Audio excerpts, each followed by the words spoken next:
Fire sign, Aries, Leo, and Sagittarius. Kumusta po kayo guys? Okay, so fire sign, maraming salamat po sa walang sawang pagsubaybay sa ating mga reading.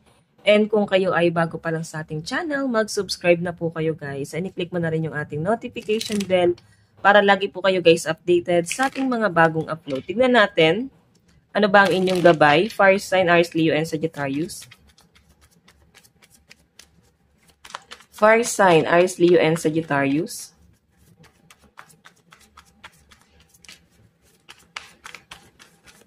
Okay, so fire sign, meron tayong Two of Pentacles. Okay. Meron tayong King of Pentacles.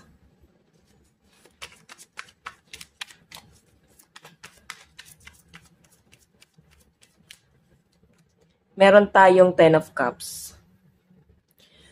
Okay, so fire sign, may nakikita ako dito na maaaring, ito kasi Two of Pentacles, pagbabudget. So maaaring meron kang paplanuhin or meron kayong pag-uusapang family patungkol sa stability. Okay, and meron akong nakitang mabagal na energy rito na maaaring pinag-iisipan mo.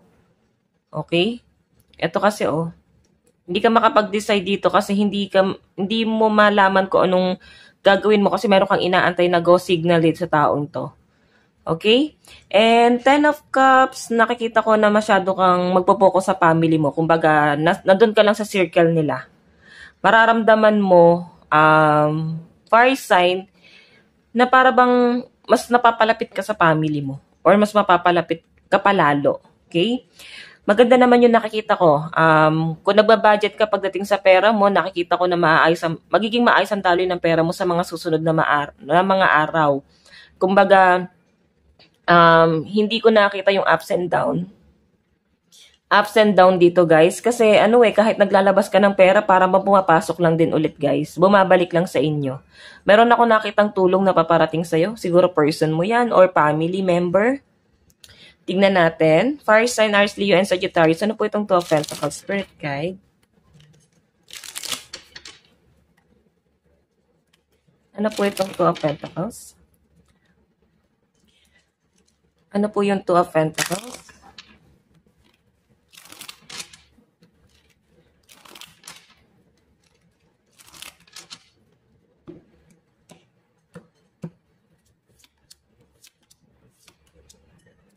Okay. So guys, may nakikita ako ditong maaring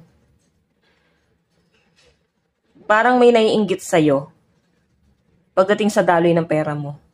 Okay, may na-insecure sa inyo guys and I think malapit lang to sa inyo. Okay? Nakikita nila kung gaano ka stable ang pera mo dito, fire sign. And I think meron dito guys na i-insecure sa'yo kasi maaaring may mga single mom or single dad dito na maaaring nakukuha mo pa yung luho mo and nakakapag-provide ka pa sa family mo. Okay? So, tignan natin guys, may nakikita ko dito guys na maaaring pregnancy na paparating sa inyo. Ayan, mukhang may blessing na paparating Kung nagpaplano kayo guys magbuntis or pwede may mga anak ngayon. Ayan, may nakikita ko dito or maaring plano to. And I think malapit na Kung may plano kayo ng person mo na bumuo na ng pamilya, bumuo na ng anak. So I think yes, bibigyan kayo ng dito, biyaya. Okay? Tingnan natin guys. Ano naman tong King of Pentacles? Ano po ang King of Pentacles?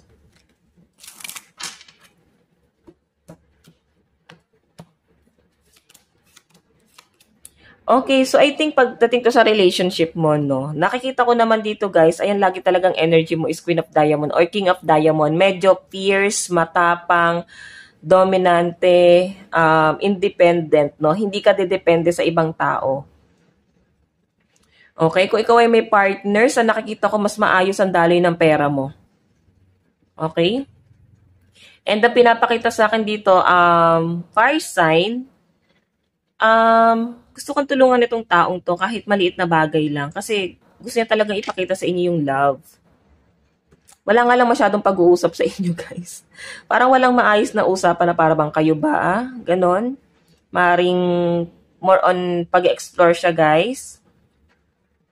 Pero meron guys Two of Heart. Okay? Wala lang kayo masyadong pag-uusap. Or ayaw nyo lang talaga guys mag-usap, no? Baka may tampuhan. So, tignan pa natin guys, ano naman tong Ten of Cups. Kung may tampuhan sa inyo ng person mo, mabagal yung energy niya. Or pwede nababagalan siya sa inyo. Ano po itong Ten of Cups?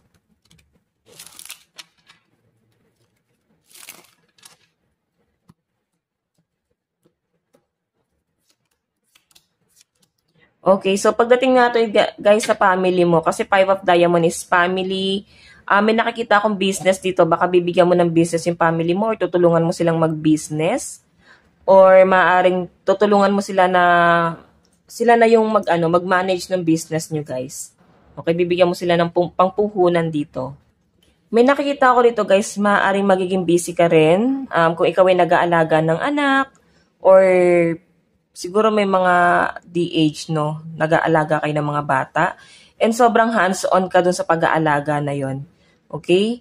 May nakita ko guys, kung hindi man to bata, pwedeng pet. Oo. Or pwedeng bagong panganak yung iba sa inyo guys.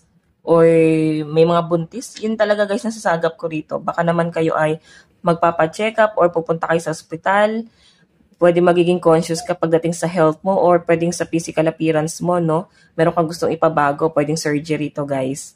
Maring na pag-iisipan mo na to. So, tignan pa natin pagdating naman sa love life mo. Okay. Love life naman po ni Fire Sign.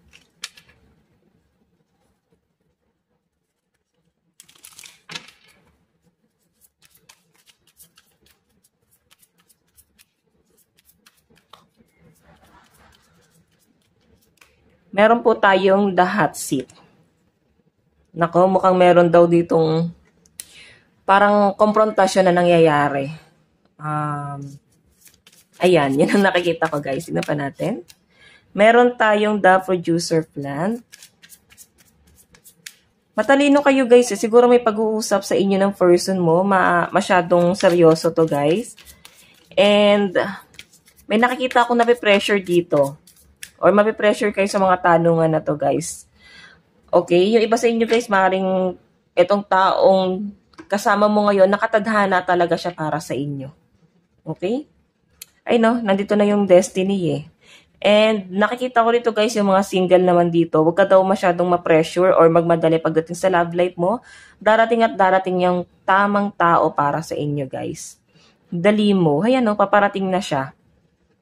Huwag kayo masyado guys magmadali. Tignan natin guys, love advice. Love advice, meron tayong this could be the one, 'di ba? Darating na ang para sa iyo. Siya na talaga si the one. And yung iba sa inyo guys, sabi dito kasi, you've already met the romantic partner you seek. Kilala mo na yung taong para sa iyo. Maaring sa past person mo, sa ex mo, sa taong nang ghost sa iyo, ginost mo or nabando na ka. Maaring siya pa rin eh. Meron po tayong romantic feelings. Nararamdaman mo yan na may something sa inyong dalawa. May kakaibang connection sa inyong dalawa. Okay? Tingnan natin guys, mensahe sa inyo ng taong to. Mensahe sa inyo ng person mo. Wait lang guys. Mensahe po. Meron tayong I don't react when people mention you. So I think past person nga to guys. Kilala mo na yan taong yan. And pagka ino-open ka sa kanya ng ibang tao, ng mga friends nyo, may kakilala sa inyo, ayaw niya na guys pag-usapan. I think naiilang siya or nasasaktan pa rin siya. Okay, tignan natin ang inyong advice. Fire sign, meron tayong warrior. Naku, napakatapang ng mga fire sign. Sabi ko sa inyo, napaka-fierce ng energy mo and full of confidence ka talaga ngayong araw guys. Ito rin yung pinapakita ng card mo. Kumbaga talagang mas magpo-focus ka sa mga sa stability mo and more on action ka rito, fire sign, no? Wala kang sasayanging sandali. So, fire sign, ang lucky number mo is 43 and 44. Ayan, loyalty si 44. So, ito lang naman po ang inyong mensahe, ngayong reading. Hanggang sa muli, God bless and love you all. Thank you. Bye-bye.